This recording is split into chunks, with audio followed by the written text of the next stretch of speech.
You're listening to Create the Best Me podcast with Carmen Hecox, podcaster and personal development coach, who is obsessed with helping women live their best lives as they navigate through midlife. Each week, we will discuss some challenging yet interesting topics. We'll dive into topics to cover building self-confidence, overcoming invisible women syndrome, and tips and tricks to finding inspiration. This podcast will include guests who will provide their expertise.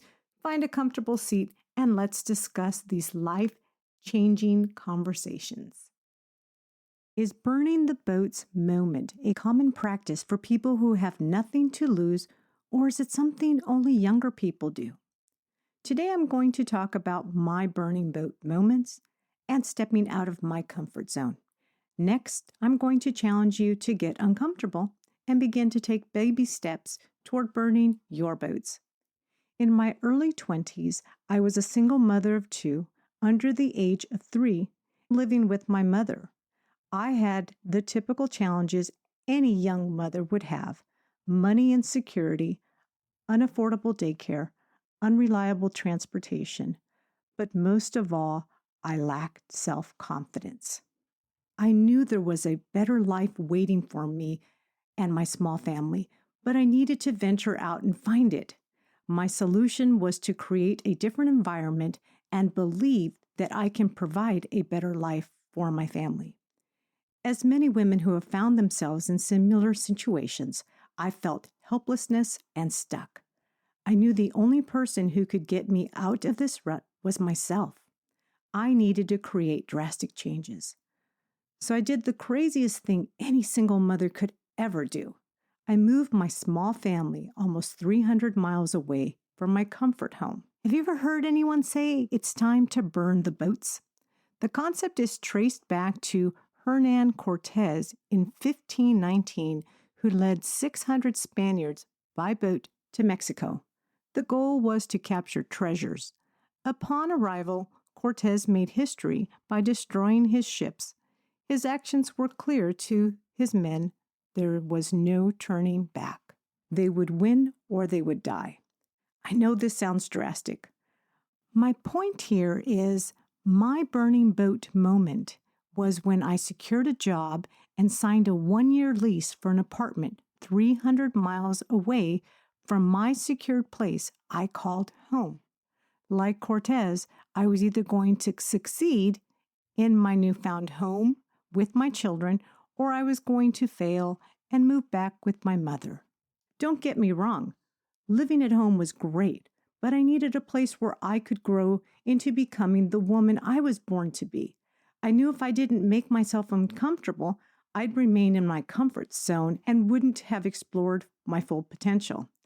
At the time, some may have thought that I was running away from my home or my past, but in reality, I was running to my new life. I needed to be in a place where I was forced to believe in myself. I envisioned I had a job that I loved, and we'd be able to purchase a home large enough for my children to have their own room. Our home would have a yard big enough for my kids to play, but most of all, our home would be filled with love. I stopped dreaming about what I wanted for my family and began believing we could be living that life soon. I know you've probably heard this said many times, but I feel it's worth repeating. Scientific research has proven you can achieve anything you set your mind to do.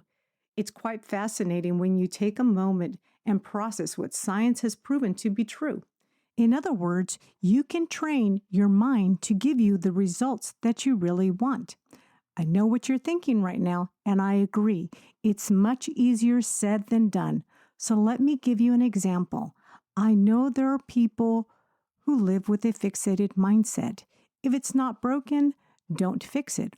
Or they believe we were born with all the gifts and talents and cannot develop them later in life. What can be expected from this kind of mindset is they will not try to stretch themselves beyond their comfort.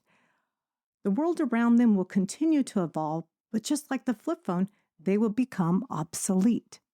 People with a fixated mindset will be forced to embrace their fears to remain employed or just complete everyday transactions like paying their bills online or scanning their groceries. I used to work with a man who chose to retire instead of learning a new web-based program my prior employer implemented. I still remember the look on his face and body language when he walked back from his manager's office. He was shaking as he told me that his boss informed him that he would begin training for the new program within 2 weeks. He gave his 2 weeks' notice in the same conversation. 1 year into his retirement, he joined Facebook because he desired social connections. He's an example of someone who was forced to embrace his fear of technology, so that he could maintain the social connections he desired. If you want to learn more about the power of the mind, I strongly recommend the book Mindset by Carol Dweck, PhD, who has done extensive research on mindset. Her book describes a fixated mindset as a person who believes you are born with the gifts and talents, and a person who has a growth mindset believes you can learn and develop any gift and talent you desire. The book breaks down both different mindsets by analyzing well-known athletes, business leaders, educators, and family dynamic. I've always considered myself as a person with a growth mindset, but after reading Mindset, I discovered that there are areas in my life where I have demonstrated a fixated mindset. As I think about these moments, I wonder if perhaps I am too lazy to try, afraid to fail, or feared that I wouldn't be able to complete the next task, so it's easier to give up before trying. After learning more about the different mindsets that exist and from my own self-discovery, I understand it's easy to adopt a fixated mindset. Now that I've identified where I've become fixated, I'm going to challenge myself to expand my knowledge by applying a growth mindset. Again, I recommend you read Mindset. I think we can all agree the things that make us feel safe are what we can expect, predict, or know to be true. For example, if I pay my mortgage every month, I know the bank won't foreclose my home. With that said, we fear the unknown. We fear failure or rejection. But let's change the narrative here. Did you know you have so much more to gain when you embrace or challenge yourself to face your fears? I believe my failures have reshaped me to become stronger and a better version of myself. I don't know if you can relate, but sometimes I feel overwhelmed with anxiety when it comes to learning something complicated because I fear failing, whereas Thomas Edison may have gotten inspiration from his failure. Did you know Thomas Edison and his associates worked on at least 3,000 different theories to develop an efficient incandescent lamp? Other light bulbs had been discovered. Some were powered by gas, others by electricity, but they would burn out quickly or did not provide enough light.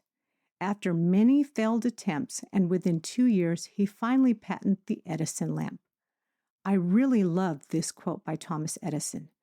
Genius is 1% inspiration and 99% perspiration. Here's some quick facts about Thomas Edison. He dropped out of school at the age of 12 and began working at the railroad. He was a poor, uneducated rail worker who became one of the most famous men in the world. He never submitted himself to failure. He documented his research as methods as to why his inventions didn't work. Another person who I admire is Barbara Corcoran. We all know her as the Shark Tank investor entrepreneur. By the time she was 23 years old, she had worked 20 different jobs. She rejected 20 jobs that didn't align as the career path she needed to help her meet her long-term goals and dreams. She borrowed $1,000 from her ex-boyfriend and co-founded Corcoran Simone Company with him.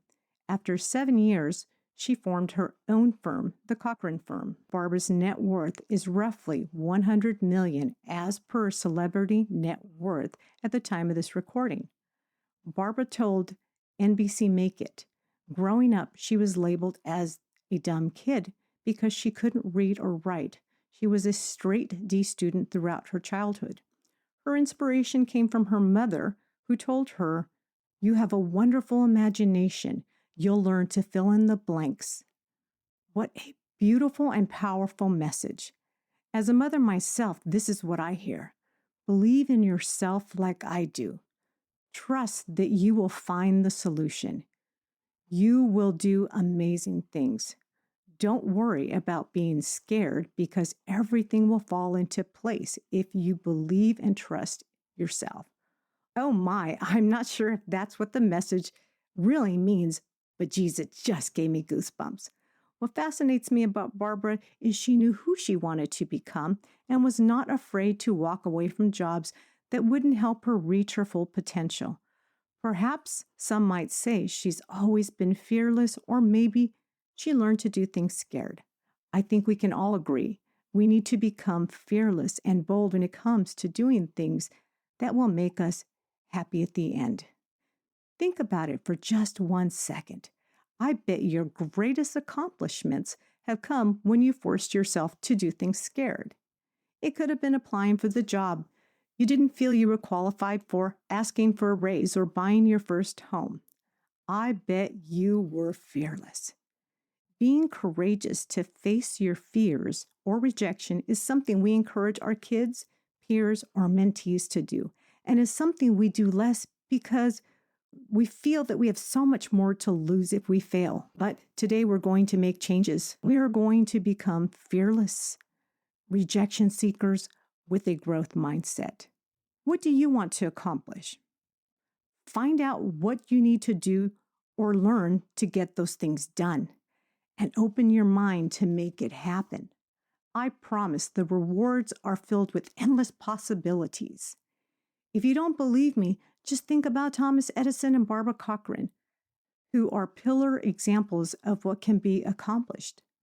They were both regular people who knew they could change the world if they faced their fears and believed in themselves. I don't know what you may be going through right now.